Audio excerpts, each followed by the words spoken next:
And right now, based on what I know, there's nobody that has more documented success than myself in the multifamily movement. So I'm really proud of that. And this journey started July 2019. So literally in just about 3.5 years, we've been able to do some major damage in terms of closing this wealth gap. Welcome back to the newest episode of the Real Estate and Chill podcast. I'm your host, James Chattery, Financed by James on Instagram, here with Kevin Iglesias, associate real estate broker.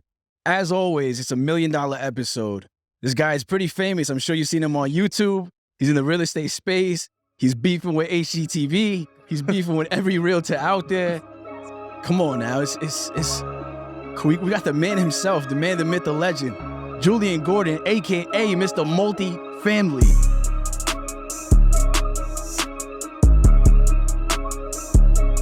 What's up, man? We're good. Yo, we appreciate you blessing our platform, man. That's where the journey began in Brooklyn for me. So what's up? Can you dive in, just give a little background of who you are and what you do? Yeah, so Jullien Gordon, aka Mr. Multifamily. I lead the multifamily movement.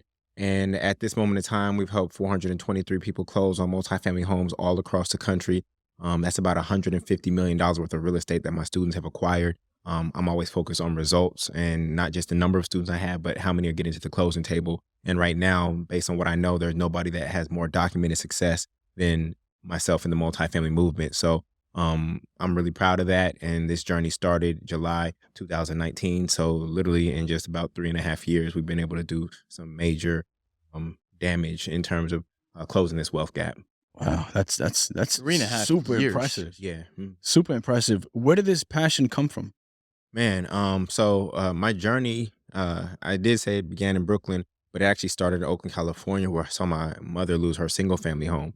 And my parents, I'm the son of 2 doctors, so I come from privilege, but they were decent in terms of their active income, right? They'd followed the Cosby plan, and they were both professionals making good active income. But my mother ended up dealing with a mental health issue, and it caused her to lose her license, which then caused her to lose her single stream of income. As a result, we lost that home in Oakland, California. Today, it's worth about $1.8 million, and I am her only child. So that wealth is supposed to be transferred down to me, and that home would be paid off at this moment in time based on how old I am, but it won't be. And so that was my first taste of real estate, and it was very sour. So I stumbled across Rich Dad, Poor Dad in college. That book has changed a lot of people's life or got a lot of people into the game. But the problem with Rich Dad, Poor Dad is that 40 million copies have been sold, but 40 million people have not bought real estate. And so information alone is not what gets people to the transformation. It's actually the implementation and integration of the information. So circling back to my mom's story, I witnessed her go through AA, which is Alcoholics Anonymous. And as I was learning about her journey there, I noticed how it was helping her stay sober. And these meetings were happening all across the country, all over the world, in fact, every night. And so I went to an open meeting to see what is this powerful organization that has been helping not only her, but many stay sober. And when I went to that meeting, it was so beautiful because I saw people from all over, different racial groups, ethnic groups, educational classes supporting each other towards one goal. And I said to myself, what if there was a way to create a movement like this that wasn't centered around something negative happening first, but that was centered around a positive goal? And so out of that emerged the multifamily movement. It is inspired by her journey, not only in real estate, but her journey to stay sober, and AA and its framework is the backbone of how we help people get to the closing table. And it's not just about the transfer of information, but it's actually about an individual's transformation. When you are setting up to buy your first property, there's so much you have to get in order in your own life. So it's not just about checking off that box, but you got to get your credit right. You got to start saving money. You got to start budgeting, right? All of these things have to come into place for you to execute on that first deal. So this first deal does so much for families financially in terms of getting their own financial house in order, that it is the gateway and the beginning of generational wealth for folks. It's amazing, man. So that passion really, everything is really just stemmed from your mother. Your mother influenced basically this whole movement. 100%. That's amazing. 100%. I got to honor her at a gala where we celebrated our 300th closing in New Orleans, where a majority of my portfolio is. We had 300 of my students come down and we did a gala. And the reason 300 was so significant is because that's how many people Harriet Tubman freed over the course of a decade by making 19 trips below the Mason-Dixon line. And so once the movement started, that became my target. And, she was the number one conductor on the Underground Railroad. I consider myself the number one conductor on the Above Ground Railroad, which is multifamily real estate. Wow. I love that. That's a very strong message. And building wealth, like through this world that we live in right now, like wealth isn't everything, but it's important. Mm-hmm. A lot of people say, does money really matter? Money doesn't buy happiness. And to some extent it doesn't, but to some extent it does. Because think about like the people who have money.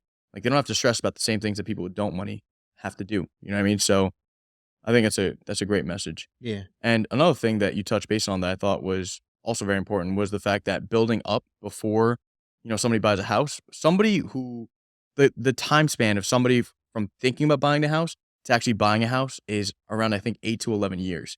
So that thought is already in their head so far before they actually buy that house. Yeah. And they have so much time in that time frame to actually, move forward on it. Yeah. So, that's another thing. And you said that like 40 million copies have been sold.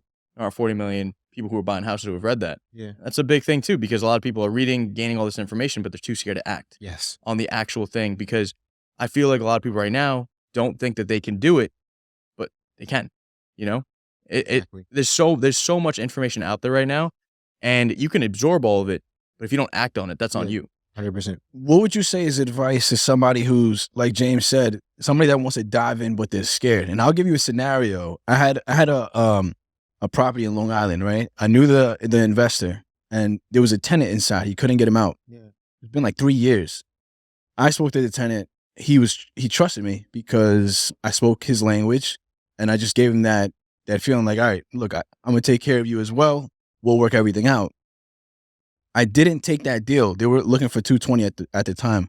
I wanted to wholesale it, but then his partner said, no, I want $290 now. Yeah. The guy said, I want $10,000 to get out. Altogether, the project's like a little over $300,000 with closing costs and everything. Yeah. It was on a main road, a double yellow. I was like, damn, I got to pay $290, give him another $10,000. Then renovations probably like another $60 grand. So we were estimating the numbers to come in like around $450, $460. Property sold for $525. Me not taking that deal, I lost over $150,000. Yeah. Just from double thinking, like second guessing myself. Yeah. Nah, it's on the double yellow line. Nah, I got to give him $10,000 to get out. Nah, the property is, and this was like a superstition. It was 1666 Brentwood Road. I was like, nah, there's too many red flags. I called my investor. He bought it, flipped it in less than 45 days, made over $150,000. I was like, yo. Could have been me. Yeah. I was just like, damn, if I just wasn't scared and I would have took that risk, would have made $150,000 in less than 45 days. So what would you say is your advice to somebody who's like, that wants to get in, but the fear is holding them back? Yeah. So the procrastination and the hesitation all has to do with lack of education. When you actually know what you're doing, it gives you the confidence to move forward. So first and foremost, running the numbers and knowing whether something is just a real estate listing or a real estate deal. Those are two different things. Truly, Zillow and Redfin, they just give you real estate listings. You don't know if something's a deal. And if your real estate agent tells you it's a deal, but they don't know how to calculate cash on cash return, then you don't know if it's a deal or not. You have to be educated to be able to run the numbers and make sure that these numbers are solid. Then the other thing is that people have a negative relationship to debt, right? You being in the mortgage industry, they have a negative relationship to debt because all the debt that they have in their life at this moment in time is bad debt. Bad debt is debt that you have to pay back. Student loans, you have to pay it back. Single family mortgage, you have to pay it back. Credit card debt, you have to pay it back. That's bad debt. But there is such thing as good debt, and good debt is debt that actually pays you. So when I take out debt to go buy a multifamily home that provides me with cash flow, gets rid of my housing expense, gives me all kinds of tax savings, appreciation, and principal pay down, that's good debt because that debt is now paying me. If I can borrow money at 5% and I know how to make it work at 15%, how much money should I borrow? I should borrow as much as I could possibly deploy, right? And so when you change your relationship to debt and realize that there's another side of debt when used properly, then that helps people understand and get free to say, oh, I can borrow this money. It's not bad debt, which is what I've experienced all my life thus far. This is actually good debt. And so really understanding how real estate is financed and then having the education to know if something is a listing or a deal. That's a gem right there. Now, one thing I want to touch base on is you say all the time is that there's a difference between a home buyer and a homeowner. Can you break that down? Because you heard a lot of feelings, but it's true. Yeah. People don't think of it in that aspect. So can you break it down for us? Yeah, so HGTV lies to you, right? On the show, they're saying, congrats, you're a homeowner. And people with their Instagram photos, look at me, I'm a homeowner. And that's a lie. You're not a homeowner. You have bought a home. You're a home buyer. You're not a homeowner until you paid off the bank, until nobody has any lien position on your property. Until you get rid of James, basically. Yeah, until you get rid of James. Somebody still has access and can take your property if you fail to make a series of payments. Right. And including on top of that, of course, property taxes, and it is indefinite. So the city is always after you. Still got to pay those. But at the end of the day, you're not a homeowner until you've paid off the debt in full. And so it's really important to have these distinctions. In the American dream, there's a lot of language that deceives us. So even when you're looking at your W-2 income, that's not actually income. The American dream calls income. But if in a business, what is income? Is revenues minus expenses equals income. But when you're an employee, they call your revenues income. Your income is actually what's left over at the end of the month after you paid your rent or your mortgage, your car notes, your kids' school, and things of that nature. Your income, your true income is what's left over at the end of the month. And so there's these words that we use in the American dream that are actually false until you actually look at the real definition of them. And then once you understand the real definition and you apply, you say, wow, my income's actually low. Because I make $10,000 a month, but at the end of the month, I'm only left with $500 because my expenses are $9,500, right? So home buyer, homeowner, that's a big one that people have to be clear about. And at the end of the day, your first mortgage payment is 70% interest.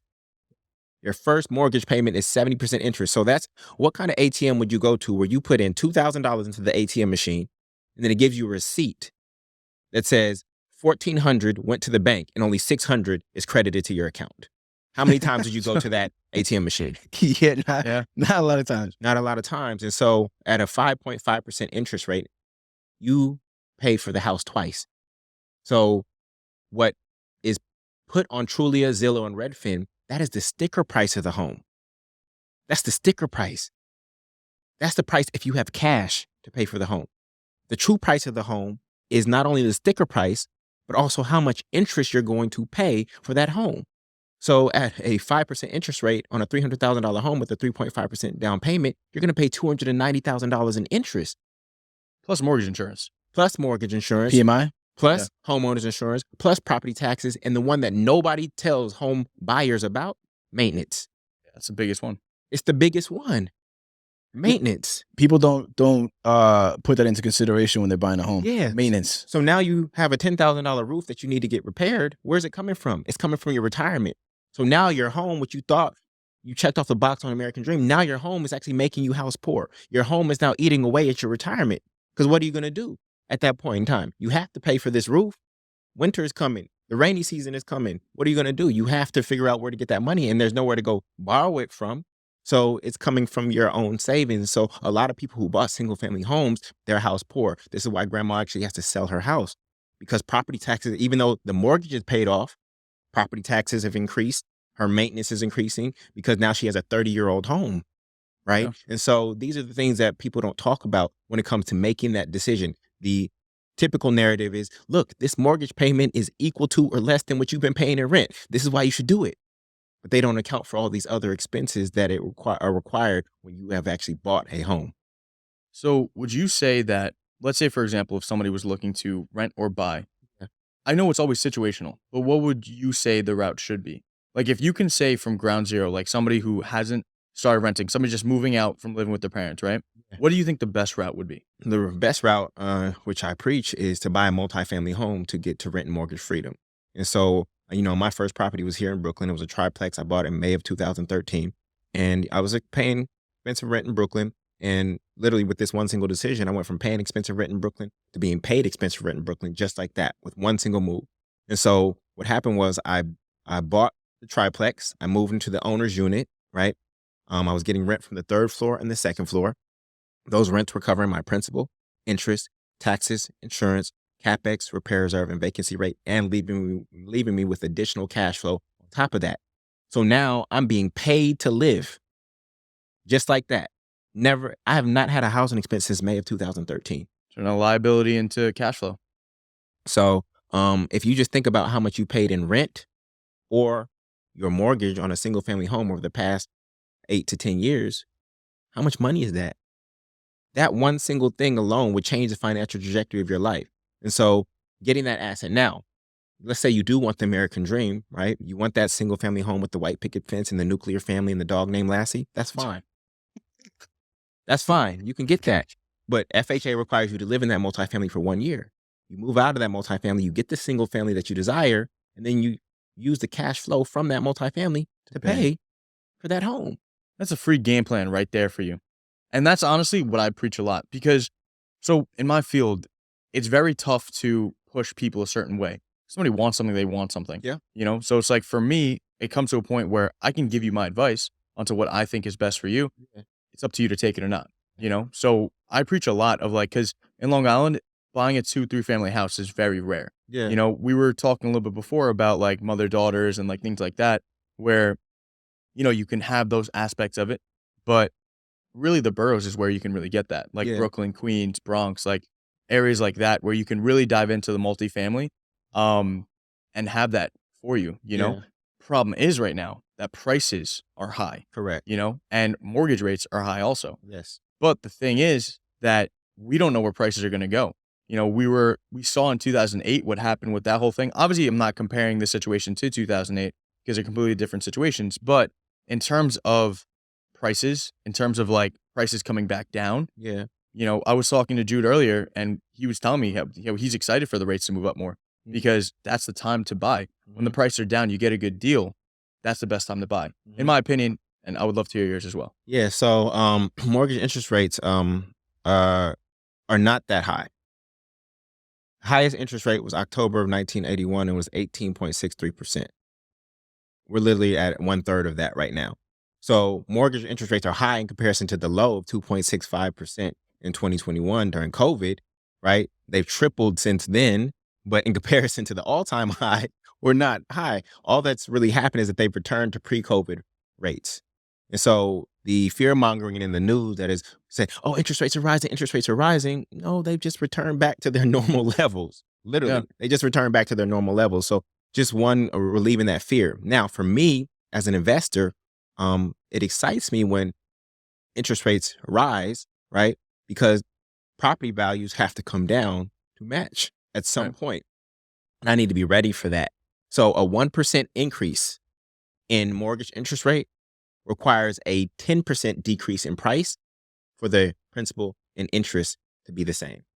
Let me ask you a question. A lot of these multifamilies that you and your students are buying, are those houses that are on like Zillow, Jullien, or those like off-market properties or relationship based? They're finding a combination of both, but we teach off-market deals. Off-market deals? So these are pocket deals that an agent got from a seller who they sold the property to 7 years ago who wants to retire and move down south.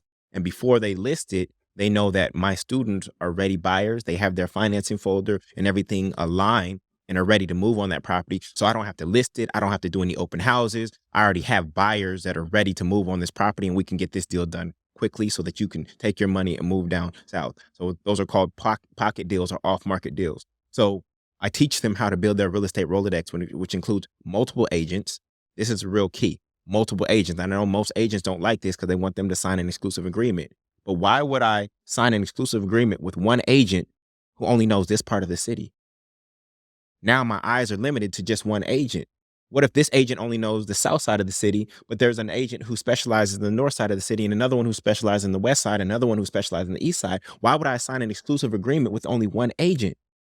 Now I'm limited to their awareness of the market and I'm limited to their network, right? So I teach them how to manage relationships with multiple agents, wholesalers, contractors, lenders, lawyers, right? Other property owners, and be able to brand themselves amongst their family and friends so that when real estate opportunities come up, they are the first that comes to mind. And so this is how we get off-market deals. Now, in terms of this market in the boroughs, many of my students, they have the further out East New York. I've had students close in Cypress Hills, in the Bronx, etc. But many of my students who live in Brooklyn, they're actually closing in Newark because they're seeing a $250,000 to $300,000 price difference there for the same type of property. But their access to Manhattan, if they work there, is still the same. And so in order to get in the game and not be renting forever, they've made that move. And Newark is actually the #1 market where we've had the most closings. Wow. Which is an extremely tough market to close in. I feel like a lot of It's getting off-market. tougher. Yeah, it's getting tougher.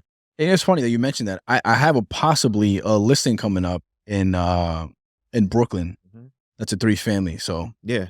So Send it my way. Yeah.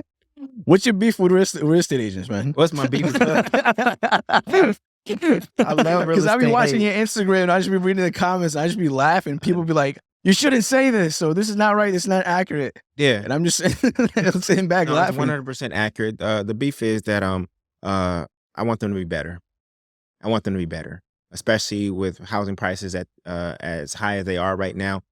This is not just let's sell you a house so we can get an Instagram picture. Like, people and families' wealth is dependent on the quality of this decision.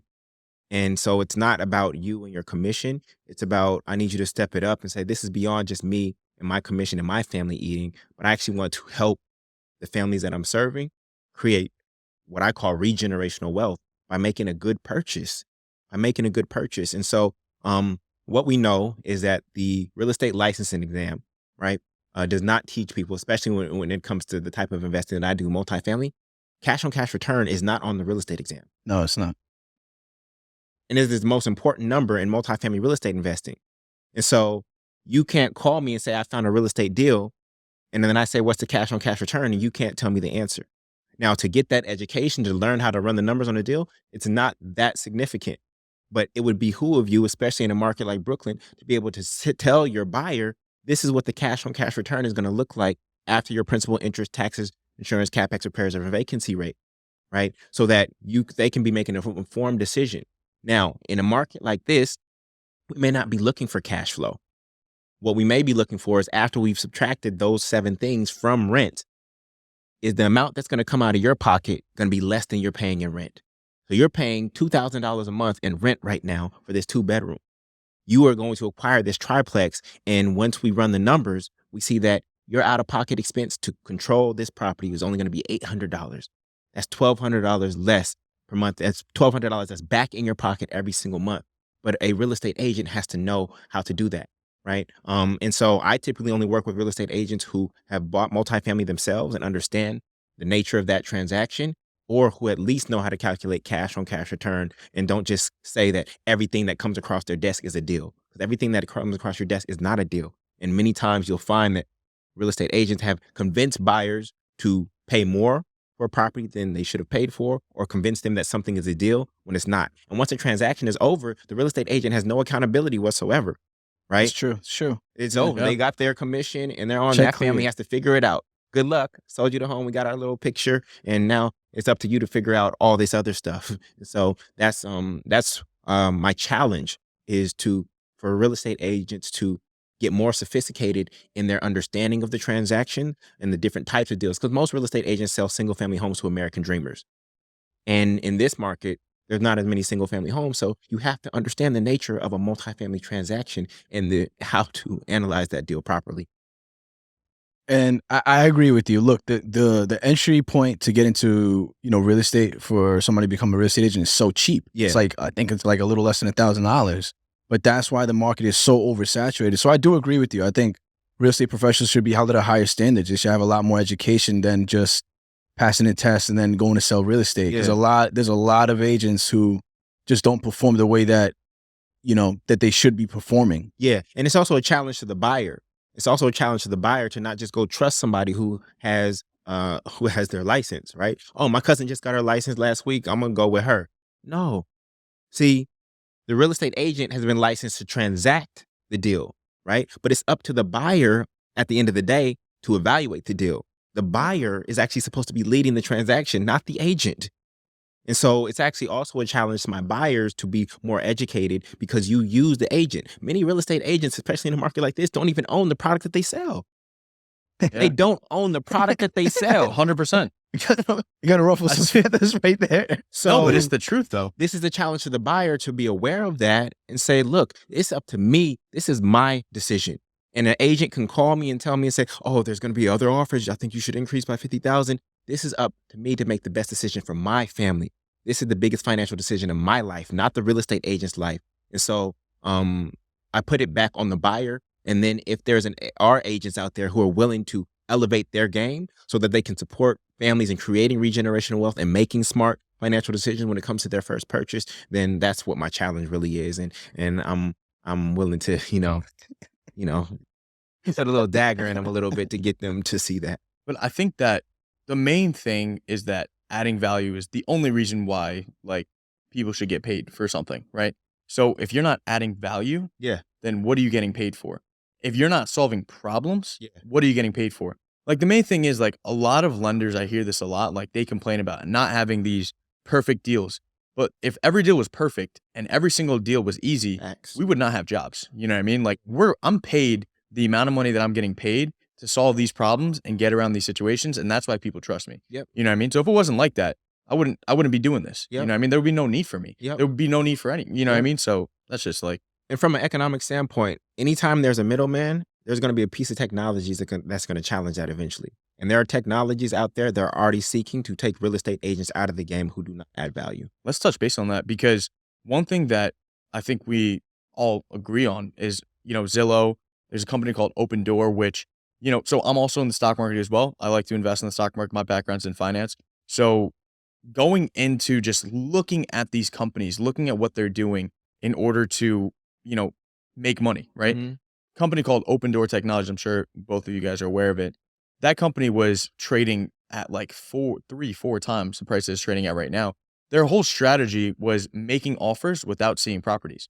So they were doing that, offering high numbers to these properties, buying these houses, and then they're not doing what they're supposed to be doing right now. Yeah. And a lot of people are buying into it. You hear a lot of TikTok gurus say, "Oh, buy this company. They're showing this, that, whatever."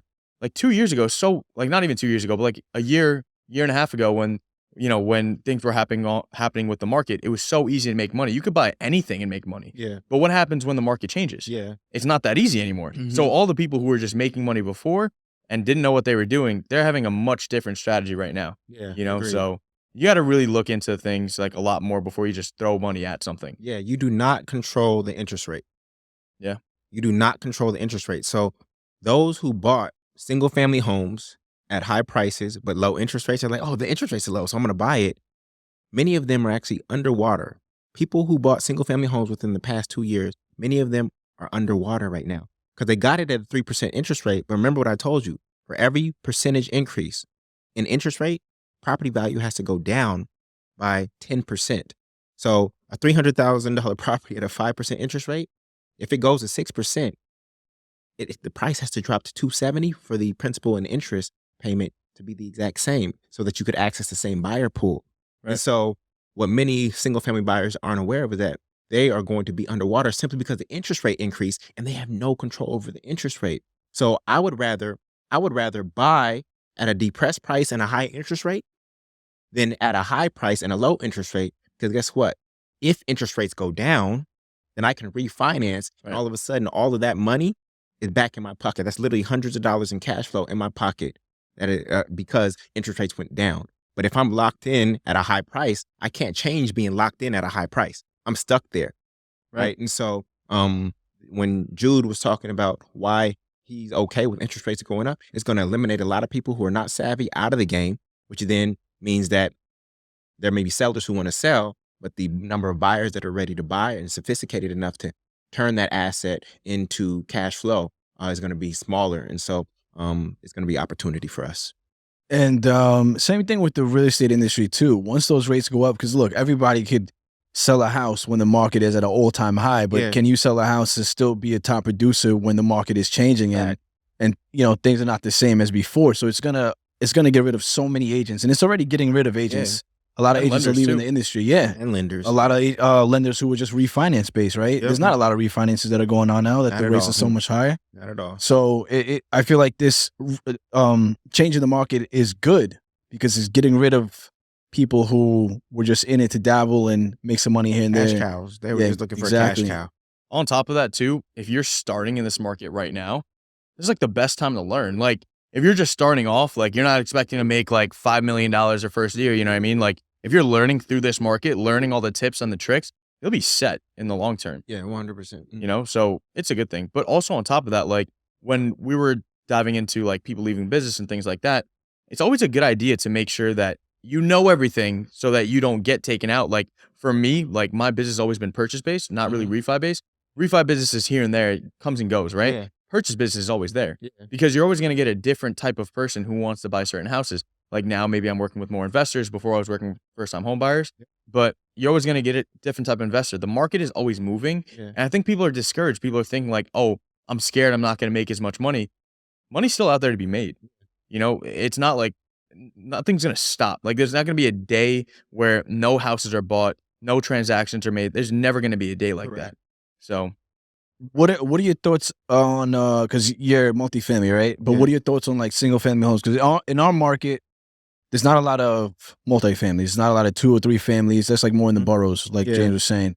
But there's a lot of single family homes with like accessory apartments or apartments in general. Yeah. You know, that's really big in the market that we're in. Yeah. Those kind of properties are going to be some of the most valuable properties in this particular economic environment. People still want their single family home, but if you can find a single family home that has a basement that was underutilized, like let's say that family was just using it for a game room. All they had was a pool table and a ping pong table down there and a TV, right? But you know, because of your investor lenses, that this door is here, this bathroom is here, this plumbing is here, and I can turn this into a unit that I Airbnb, or I can actually get it permitted to be a technical unit from a certificate of occupancy standpoint. Then just because the current owner did not see it, I see how this property can be utilized and actually generate more cash flow. So that's going to be one of the most valuable assets. So when you go in, you're looking at the layout and like, look, if I cut out a door here or I put up a wall here, all of a sudden this can function as a duplex, even though technically it has only been used as a single family for oh so many years. There's also in certain markets where zoning is changing, allowing people to put ADUs, right? Accessory dwelling units on properties. And so if I know that I have some cash, zoning is about to change in this neighborhood, I can get this single family right here, but I can actually put up $50,000. I can actually create an additional unit because this backyard has a square footage to do so. All of a sudden, I've taken this property that I paid $300,000 for, put in $50,000 to put this ADU in, and then now I'm $350 in, but it's worth $500 because of this ADU. So that's no different than a BRRRR, except you're not doing it on the actual existing property. You're adding another property to it because you saw that a zoning was about to change somewhere. So these are the creative opportunities that are going to emerge in this particular market, especially in markets where there are housing shortages and primarily single family, finding creative ways to create additional living spaces. And this also goes for livable attic space too, if there's a way to access the attic without going through the main house. I mean, that's key because And garage conversions. yeah, I'm seeing that a lot. Yeah. I'm seeing that a lot. When I was helping a buyer buy a single family home, we went together and we were like, all right, look, you could rent this part of the house out, you could rent this. And she did it. She did it, and now she's only paying like $500 a month to live there. And I visited her recently. I'm like, damn, like you're living life. Yeah. Like now you have that extra income to put towards whatever you want to do. Yeah. Like to buy another property or, you know, to create more wealth. And it's amazing. For somebody who owns single family homes, and I want to get into that multifamily, what would you say is like advice? Like, how can I start? Yeah. The first thing a single family buyer needs to do immediately is go get a HELOC. Before the banks tighten up, just go get a HELOC. It costs you nothing. They're going to send out the appraiser.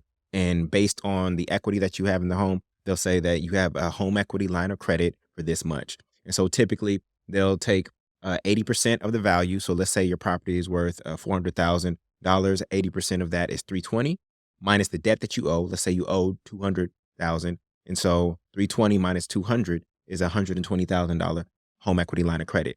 So what can we do with that? We can now take that home equity line of credit. We're not going to use it as long-term financing, but we can use it to BRRRR a property. So we can take that 120 that was stuck in the walls of your property. Now you have access to it liquid.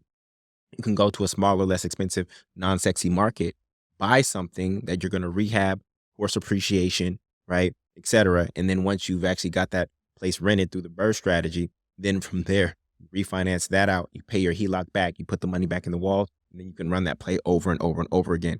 So the first thing I encourage single family buyers to do is go get a HELOC. If you are not emotionally attached to the home and that home has blessed you with significant appreciation, and you're not attached to the home or that market because your income is portable, and you say thank you to that home. I appreciate you for housing me and my family for 5 years. Thank you for this $200,000 in appreciation that you've generated. We're going to sell. We're going to take that $200,000 and we're going to go build our multifamily portfolio in the right way. And so that's what I encourage single family buyers to do. One thing that, I take away from that also is, from a lender perspective as well, like I'm just throwing random things in, like as a lender perspective too. HELOCs right now make a lot of sense, for certain situations. Sometimes people reach out to me and they say like they want to do cash out refi. And if they want to do it, if it makes sense, it's all right. But if you were locked in at a 3% rate or a 2.75% rate, Correct. like for me personally, right? Like my rate was 2.75% on my house. And I'm not going to do a cash out refi on it. I'm not going to pay 6-7% on a cash out refi on a 2-family house. Correct. It's not going to happen, So if you wanted to get access to your equity, I don't do HELOCs. And in New York, it's definitely a little bit tougher to get access to HELOCs because they do have higher rates than a cash out refinance would, but it's all numbers. It all has to make sense. Like if you're paying like, let's say $100,000, if you have $100,000 loans with the 3% interest rate, but you want to take out like, another 100,000, would it make sense to, cash out the whole thing or pay 3% on 100,000 and then like 7% on like the other 100,000, right? It may not make the most sense to do a full cash out refinance for whatever the case may be. Correct. So HELOCs are definitely like good right now and just getting access to the equity that people have because, it's just sitting there, When you are buying a house, you have a mortgage on the house, you're gaining the appreciation on that money that you're lending as well. So if you're just letting that money sit there and not doing anything from it, yeah, you might be making money on it, but you can make money elsewhere. So I 100% agree with what you're saying. Should people buy and invest only where they live or should they buy out of state? Because, a lot of people just want to focus on where they live. Let's just say New York. I see a lot of investors like, all right, I just want to stay here because I can touch the property. I can see it. I can go there for any repairs or whatever the case may be. What's your advice to somebody who wants to invest but wants to, get out of state? Yeah, so many people own Amazon stock, right? But they never been to Seattle.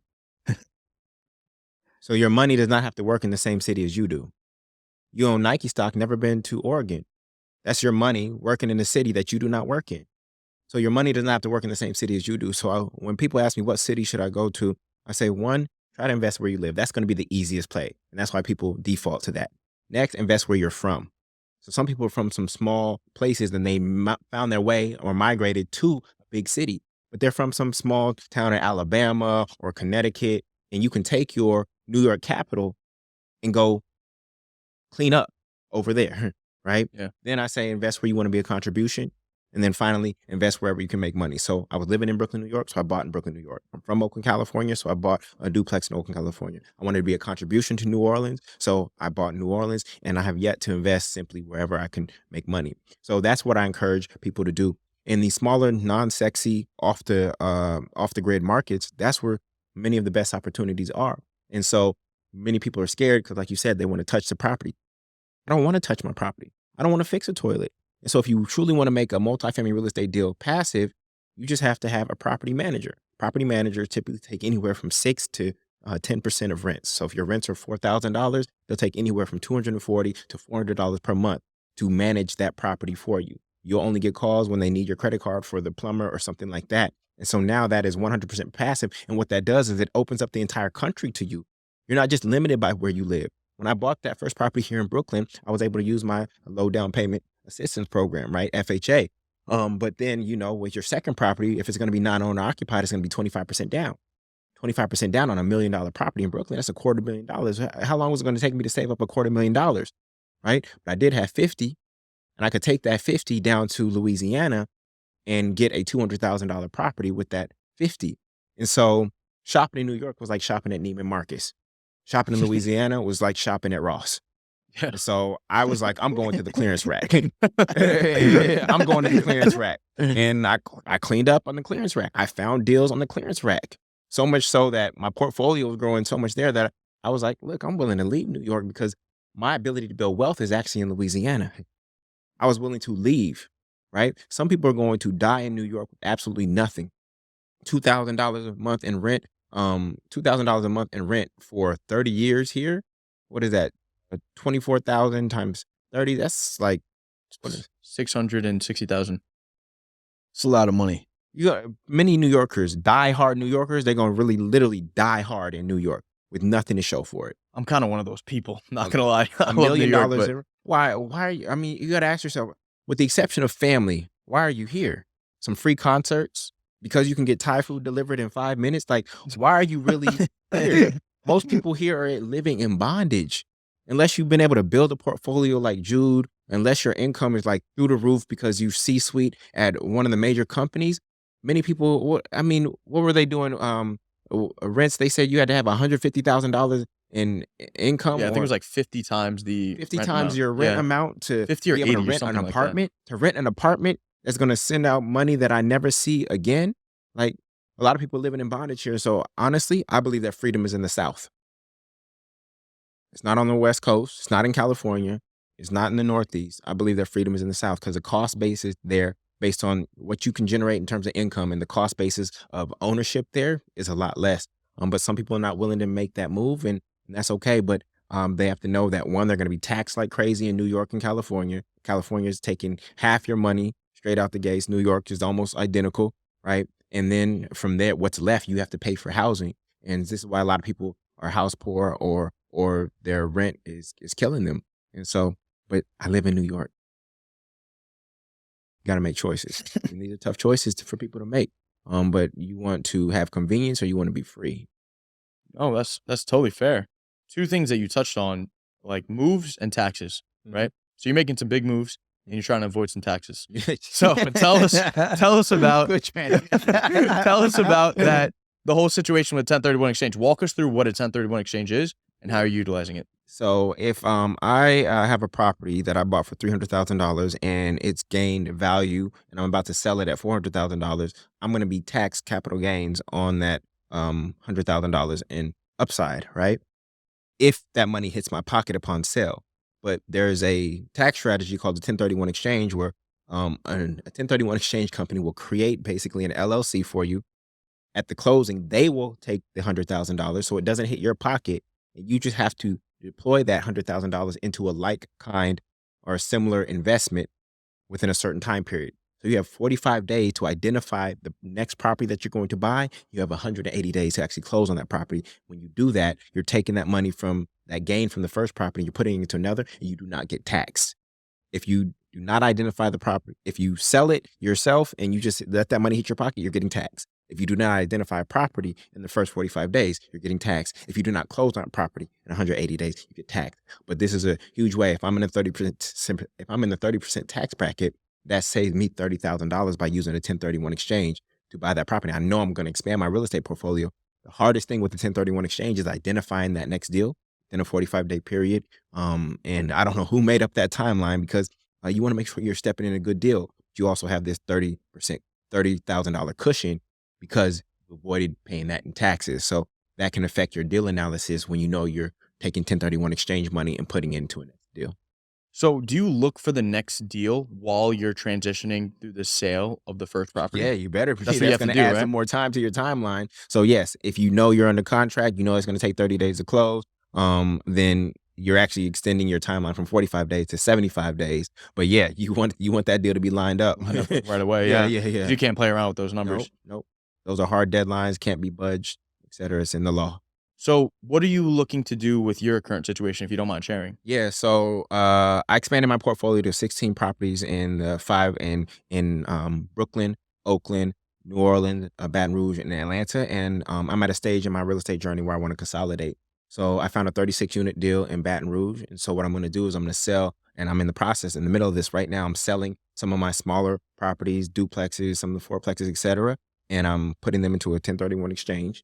And then I'm going to consolidate my portfolio, more doors actually, but I'm consolidating and using the upside of those smaller properties by putting them all into one property where I can have a permanent property manager. It makes that really, really passive stream, et cetera. So that's what I'm in the midst of doing right now. So at the end of the day, once all these transactions are done, I'll actually only have 7 properties, right? But one of them will be a 36 unit. Crazy. 36 36 stores. Yeah. So I feel like that's a goal, like for me especially too.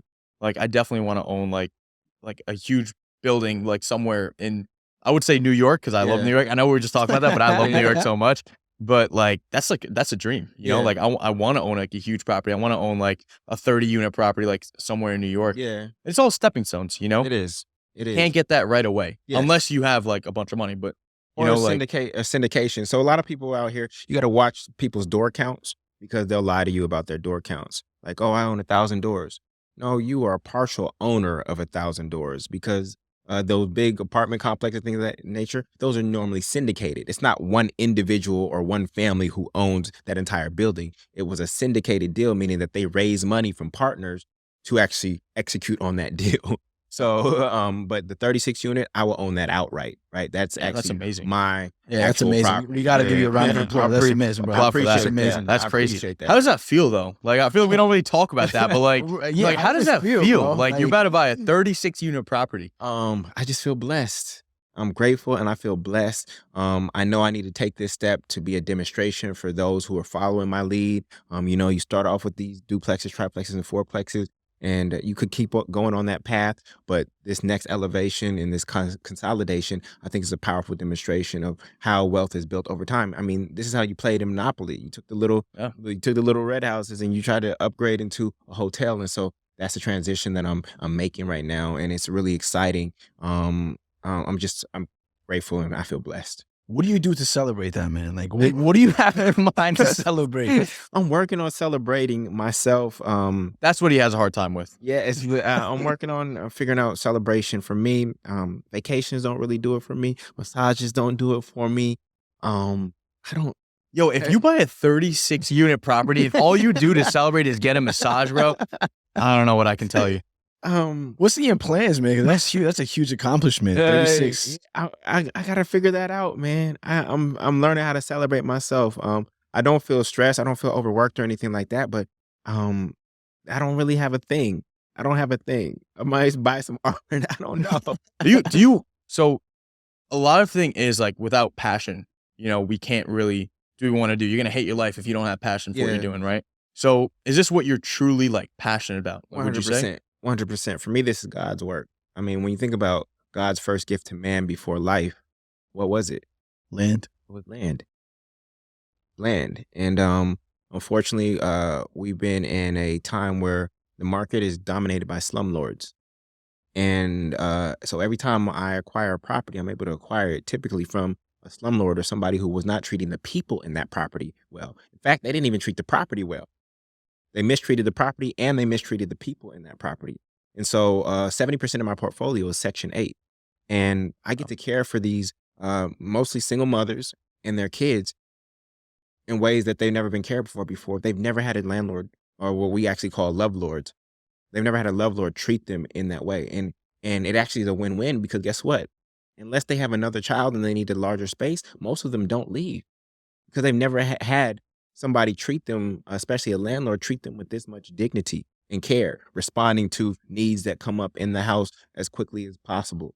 And so this is God's work for me.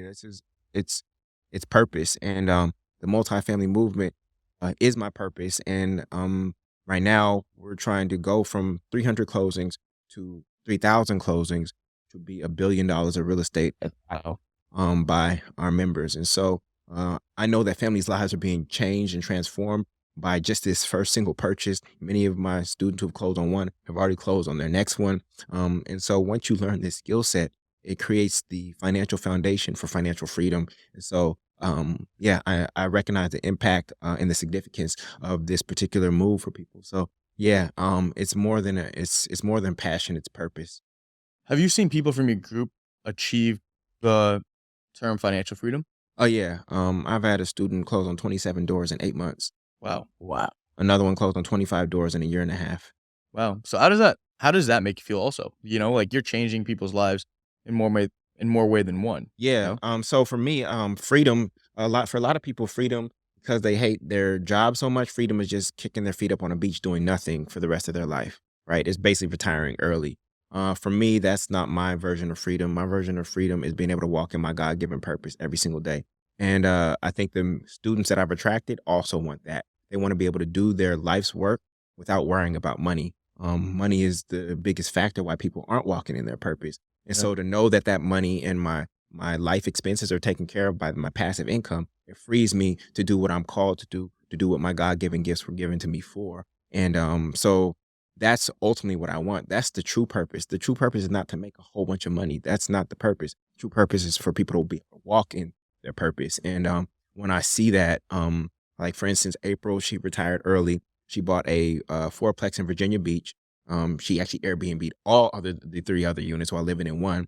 Used that money to buy another duplex, and then she retired early. And she was only in the movement for 2 years and was able to retire early off of this information and this knowledge. And so she's doing what she loves now. And I think that's what the world needs more of, is people they love, not doing what they have to, doing what they. Oh, I hear that, and I agree with that. That's amazing, man. And we applaud you on all your success and everything that you've done. How important is it? Because we say this all the time. We started the podcast because we wanted to do the same thing. We wanted to add value, educate, and just bring so much knowledge to our consumers and everybody else who listens. How important is it for you to be that for your community? Because look, I'll bring up like a Grant Cardone, right? Yeah. It's important for people who look like us to educate other people who look like us to reach that financial freedom. Yeah. And to be honest with them, right? Because I feel like you said, there's a lot of fluff with the whole HGTV stuff and things like that. Yeah. How important is it for you to be that voice for your community? Yeah. So my community, there's so much space. The best example is music. Like, there's some musicians that I've never heard of. I've never heard their song before, but then like I'll stumble across their Instagram page and they got like 2 million followers. And what that leads me to believe, like, there's just abundance and there's so many niches out here. There's going to be a niche of people who need to hear this information from you. They couldn't hear it from me. They couldn't hear it from Grant Cardone. They couldn't hear it from Robert Kiyosaki, but they could hear it from you. It's based on your specific background. For me, it's the same thing. I've attracted a community of people who are spiritual first and been trying to figure out how to reconcile their spirituality with abundance. And that's why I wrote my book, Rich and Righteous, which was really my mental process of how I recognize that, 1, I'm a child of God, and that 2, abundance is my birthright. And so I put that out there. And so that's the community that I've been able to attract. I haven't attracted people who are looking for to drive a Lamborghini or to be doing this, doing that, and flashing this. That's not who I've attracted. So I know who I'm here to serve, and they needed to hear it from somebody who was spiritual first and then was able to demonstrate these spiritual principles in a material way. Secondly, I knew that, especially when it comes to the men, I knew that I had to demonstrate materially first before I could actually speak to them about the spiritual stuff. They wouldn't have heard me or recognized, they wouldn't have heard me if I was just leading with spiritual. And so I'm so glad, and every time I'm able to demonstrate materially, that I'm able to use that as the hook and then bring them back to the core, which is internal, right? There's 2 forms of real estate. There's mental real estate, which is up here between your 2 temples, right? This is the most important block between this temple and this temple. That's the most important block in the world, right? Yeah. And then once you own this block, it becomes very easy to own these blocks. And so I realized, back to Rich Dad Poor Dad, why 40 million copies have been sold, but 40 million people have not bought real estate. Because up here, the information is right there in their hand. It's in the book, right? Yeah. But it's the mental real estate that blocks people. And so that's where I focus on first. And I think that's why we've had so much success, that I'm not just giving you the A through Z. I'm actually going within and getting you clear about who you are, why you were here, and that abundance is meant to be yours, right? That you are entitled to it when you do the work and when you align. And then what we're doing outwardly is we're manifesting that and we're demonstrating that. I believe that the righteous should be rich. And right now we live in a world where those who have individualistic or unrighteous motives tend to have this stored energy, which we call money. And the more that righteous people, who I know will do good with the economic resource and help other people with it, my call is to help the righteous folks become as wealthy as possible. That's how we change the world. It's amazing. One thing that people have a misconception about is Section 8. Yeah. There's so many negative comments that you hear, like, oh, I don't want to rent to Section 8. I don't want to do this. But In reality, you had your legs up and you were chilling when COVID hit because 100%. you were still getting paid. Paid on time and online every single month. No There's a worries lot of whatsoever. misinformation. So can you touch really quick base, on that? Like Yeah. just to educate people, because a lot of people need education on Yeah, that. I don't know where this source came from. I don't know if it was like in a Living Color skit or something like that about a Section 8 tenant, but there's this narrative that Section 8 tenants are terrible, that they're gonna damage your property, they got too many kids, this and that. And that's just a stereotype, right? My Section 8 tenants are good people who've fallen on hard times. Some of my Section 8 tenants in New Orleans, they got displaced by Katrina. They were never able to recover financially from an employment standpoint. They just fallen on hard times, but they are good people at heart, right? And so you still get to screen your Section 8 tenants. Just because you sign up to make your property available to Section 8 doesn't mean that they can just send whoever they want there. You still get to screen your tenants and say, you know what, this is a fit. This is not a fit for me. And so I take care of a lot of single mothers who, for whatever reason, don't have a partner in their life, and I provide them a quality, affordable housing that is where their kids can come home from school and they can say, I don't have to worry about rodents over here. I don't have to worry about mold. I don't have to worry about anything. Home is not a worry for me. I know when I go home, I'm going to feel safe and I'm going to feel good. And so, yeah, there's just stereotypes that are false. Might you have to screen several tenants? Might you have to say no to a family because of the way you see the caretakers speaking to you and speaking to the children? You might have to say no, and that's a very hard thing to do. But when you do find somebody who just happens to be a good person who's fallen upon hard times, that's usually the one I go for. So I've had a great experience with Section 8 in every single market that I'm in. Do you meet all your tenants? Like, do you personally meet them and screen them all, or do you have like a property No, manager? property manager Okay, who okay. screens them. But I've laid out the screening criteria Okay. in terms of what we look for, and especially when it's a Section 8 tenant, there's characteristics, like I said, tone of voice, how they're interacting with the children. If you can actually meet them at their previous property and actually get a peek in and see how they keep that property, that's going to be an indication of how they'll treat yours. Also being very clear on why they're leaving the existing property and coming looking for a new space. Typically it's an increase in family size, but there may be other reasons. You want to get very clear about what that reason is. And one touch base that what you said before is 100% accurate. There's a lot of stereotypes against Section 8. And in the real estate industry, we're not allowed. So let's just say there's an apartment for rent, right? I am not allowed. You're not legally allowed to say, no, we don't accept Section 8. It's against the law. That's discrimination. The only difference when renting an apartment here is that they have to go through an inspection, right? Yes. There's certain requirements that the apartment has to pass, Correct. right? With fire alarms, carbon monoxide, certain things like that.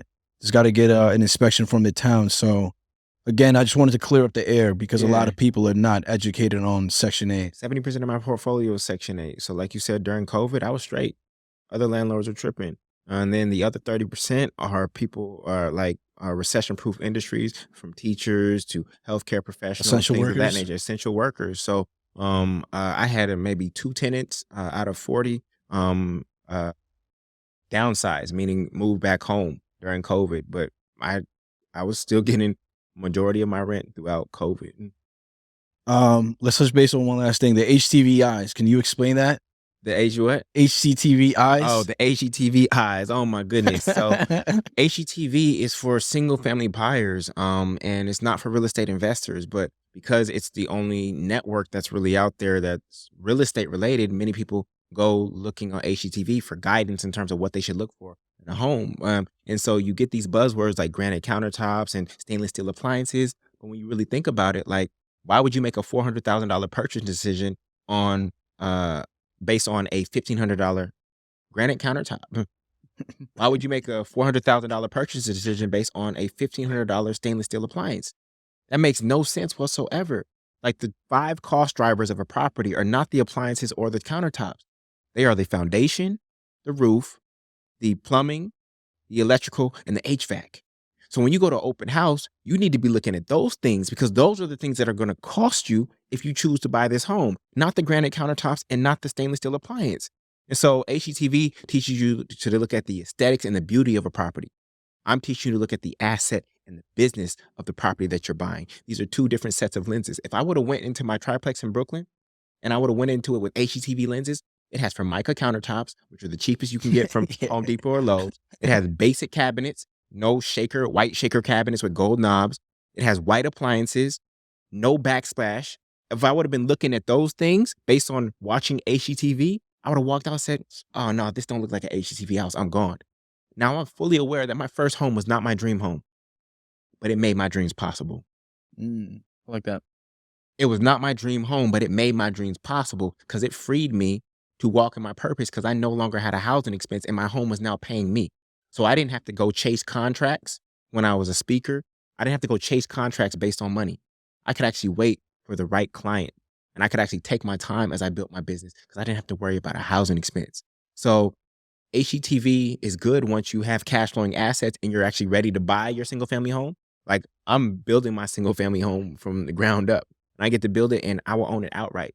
I don't need any debt on it because my multifamily real estate portfolio is actually buying me my single family home. This is how God works. When you provide quality, affordable housing to enough people, guess what? You get a free house. When you provide quality, affordable housing to enough people, you get to have whatever house you want. And so that's where I'm at in my journey. I've been providing quality, affordable housing for about 70 people, 40 doors for about 70 people now. And now it's my opportunity to now I took my time. I was patient. I had a 2000 Honda Accord until 2018. I did not get a new 4-door car until I had about 14 doors. There are people out here who had newer and nicer cars than me, but no assets whatsoever. And so there's a sequence and there is some sacrifice on this journey. Like some people's down payments is literally in their closet. They're Gucci. Designer, yeah. They're Gucci, they're designer. They don't know about NACA 0% down. They don't know about FHA 3.5% down. Like if we just sold what was in your closet right now, you'd have a down payment right now. But since they don't know that, they don't know how multifamily real estate is financed, et cetera, they just think it's too expensive. In terms of multifamily real estate financing in general, what many people don't know is that a lender, they'll typically take 6 times your W-2 income for a single family home and pre-approve you based on that. So if you have $40,000 in W-2 income, right, they'll qualify you for about $240,000. That's just quick back of the envelope calculation. Other factors apply based on underwriting. But when it comes to a multifamily, what most people don't know is that it's actually easier to buy a multifamily than it is a single family because the lender is going to give you credit for 75% of the annual rents that property generates. So if that property generates $4,000 a month in rent, right? 4,000 times 75% is 3,000 times 12 months is 36,000. They'll take that $36,000 and add it to your $40,000 of W-2 income. That's 76,000.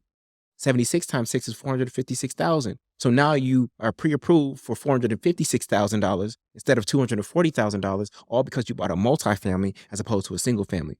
So people see multiple doors on a property and say, oh, I don't know how to finance that. But in reality, it's actually easier to get financed for that. And that's how I bought my first property in Brooklyn. In 2012, I only made $36,000 in my business. I bought a triplex in Brooklyn, New York with a W-2 that read $36,000. Because when they added in the rents from the third floor and the second floor, they added that into my income, guess what? Enough for me to buy that property. Barely enough, but it was enough, right? And so when you understand how multifamily real estate is financed, you realize that it's actually not only easier for you to buy a multifamily home than it is to buy a single family home, it's also easier to keep a multifamily home than it is a single family home. Because if something happens to you over the course of 30 years and you lose your income for whatever reason, disability, something happens at work, divorce, whatever, right? With a single family home, who's there to help you pay your mortgage? No one. Nobody. But if you're living in one of your own units in your fourplex, who's been paying the mortgage the entire time? Tenants. Even if something happens to your primary source of income. So this is why multifamily real estate is the best asset class to begin your wealth journey in. And it is also recession proof. Multifamily real estate is recession proof. Rents are going up right now. Jullien, the economy's going down. Why are rents going up? Because one, buyers who are about to buy, they're holding back. So they stay renting. And then single family buyers who get foreclosed on, what do? They become renters. So now the demand for rentals has gone up, but the supply of rentals has not changed. When demand goes up, but supply does not change, what happens to price? Price goes up. So multifamily real estate is also recession proof. And as long as there are human beings on the face of this earth, they will always need a place to live. And so they will need somebody to provide that for them. And so this is why I believe in multifamily real estate, not only today, tomorrow, day after, and indefinitely. Mic drop. Yeah, basically. You've been dropping. So if HGTV came to you and was like, yo, Jullien, we want to give you your own show, is you turning down that show or not? Oh my goodness, that is a great question. The multifamily show. The multifamily show. With Jullien Gordon on If they give me permission to HGTV. be honest. If they give me permission to be honest, I'll happily take it. But you know what's funny? People wouldn't want to hear that over the luxury and everything that they're seeing on HGTV right now. Like, people want to see, like, all of the, people say, like, the HGTV look, right? They want to look at all the luxury. They want to look at all the things like that. Yeah.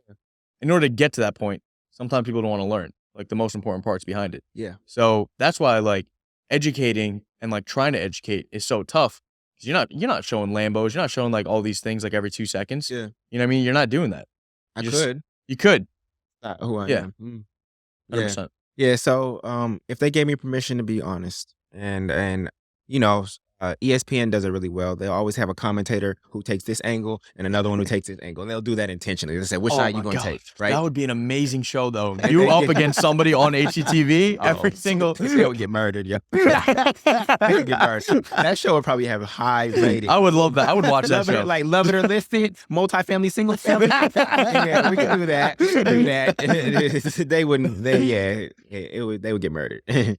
But just going back to my point before, too, like, your down payments in your closet right now, like, people don't want to buy assets. Stop buying all these things that don't matter. You Like- shouldn't have a $2,000 Louis Vuitton bag if you don't have $2,000. You shouldn't be taking out fact. credit card debt if you don't have the money. It's a psychology, right? Because Black Friday is about to come up. And what's crazy is we'll get in a frenzy. We'll stand out in lines and in cold when liabilities go on sale. Right? 50-inch TV, $150, standing out in line and in the cold to try to get a 50-inch TV. We'll Fist get in fighting a for frenzy. But then when assets go on sale, people freeze and they get fearful. In the last recession, single-family real estate dropped by 32.7%. The average price of a single-family home pre-recession at the peak and in the trough at the bottom, it was a 32.7% drop. A 32.7% drop could occur in this recession, but people are freezing instead of getting excited. And that's the difference between a true real estate investor and somebody who does not understand the game. I don't want anybody to lose, but there are people who bought wrong who will need to get out of deals. That's what wholesalers do. There are people who bought wrong who need to find their way out, and I can be a solution for them. And as a result of being that solution, and adding value, I can get real estate at a discount. And so I'm not excited for people to lose, but I am excited to be a solution for those who need help. So, last thing I want to touch base on, what do you actually think is going to happen? You think the market's going to crash? You think the market's going to go down 32? Crash, no, but I think we're going to have a 20 to 25% dip single family. Single family buyers will be stuck. So if you get a job opportunity, you live in New York, you have a single family, and you get a job opportunity in California, you're going to be pretty much stuck. And you won't be able to take that because you have to stay here because you're underwater and you can't sell, right? You can try to rent it. Hopefully you can rent it and get at least your mortgage. So I see a 20 to 25% drop. Right now, sellers are holding on to their price, but at some point they're going to have to come down. Like I said, 1% increase in interest rate requires a 10% decrease in price in order for to command the same buyer pool. So yeah, I see a 20, 25% drop. Probably not 32% because there's different market dynamics than what was there before. And those who are ready and who really understand the game will be ready, and they'll be able to get properties at discounts. And those who are fearful, they'll stay on the sidelines and they'll wait until prices rise again. And Then you're back into another one. Oh, 100% true. So, what do you want to leave us off on? Any last tips, tricks, anything you want to say to us? Yeah. For those of you, especially those of you here in the Northeast, since I know that's where you are, I just need you to know if you're renting, you're homeless. If you're renting, you're technically homeless. You do not own a home. You might call it my apartment, you might call it my house, but you're not on the title or you're not on the deed. So you're homeless. Now, you're not homeless like that homeless person who's sleeping on the bus bench, right? Who's dealt with childhood trauma, physical abuse, drug addiction, etc. You're not homeless like that, but you still are. There's a spectrum of homelessness, and you're on this end of it, and they're on this end of it. And so it's really important for you to, in order to build wealth, it's really important for you to own real estate.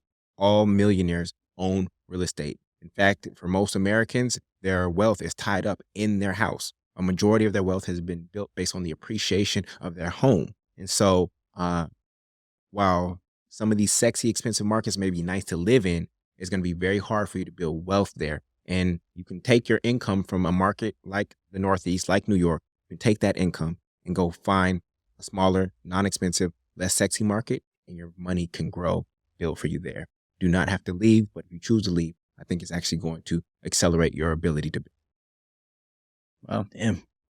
Just every single time you talk, it's just mic drop. Another mic drop, mic drop, mic drop after mic drop. Yo, when Is it where broken? can, Is it broken? where can people purchase your book? Where can people reach out to you and follow you Great. and join the movement if they I would like to? appreciate that. I appreciate that. So I'm on Instagram at Jullien Gordon. That's Jullien Gordon, Gordon. They can probably put it up on the screen. If you want to attend my webinar that I do periodically, you can go to rentfree.com. 8 letters, rentfree.com. And I will show you how to finance, find, and finalize your first multifamily real estate deal. Literally live rent free. So. It's amazing, man. We appreciate your time. We appreciate you blessing the platform again. A lot of knowledge. Indeed. You know, definitely hit that like button on this one. Yeah, subscribe. Ruffle a lot of feathers. I appreciate you both, and I'm excited for you and your journeys. I see whenever somebody commits to something, I encourage them to commit for at least 10 years. I've been in the real estate game for 9 years now. And so I just encourage you as you are starting out, like this is at least a 10-year commitment. And when you do that, you're going to go through cycles. This is my first down cycle in the game, and I'm going to make it through this down cycle really well. And so I just want you to commit to whatever it is for 10 years. I can tell that you have it and that you two are a great, great team. And I look forward to seeing what happens with podcast and your own book. We appreciate that, it. man. You know, The cosign. We get the cosign. Yeah, 100%. 100%. Yeah, you never know. Maybe we'll do something, a seminar or something like that in the future as well. So we appreciate you, man. Indeed. Thank you again. Yes. Thank you so much for watching the latest episode of the Real Estate and Chill podcast. We will see you next time. Thank you for tuning in to the Real Estate and Chill podcast with James Chaudhry and Kevin Iglesias. Don't forget to like, comment, and subscribe. Also, share this with your friends, your enemies, your mother-in-law.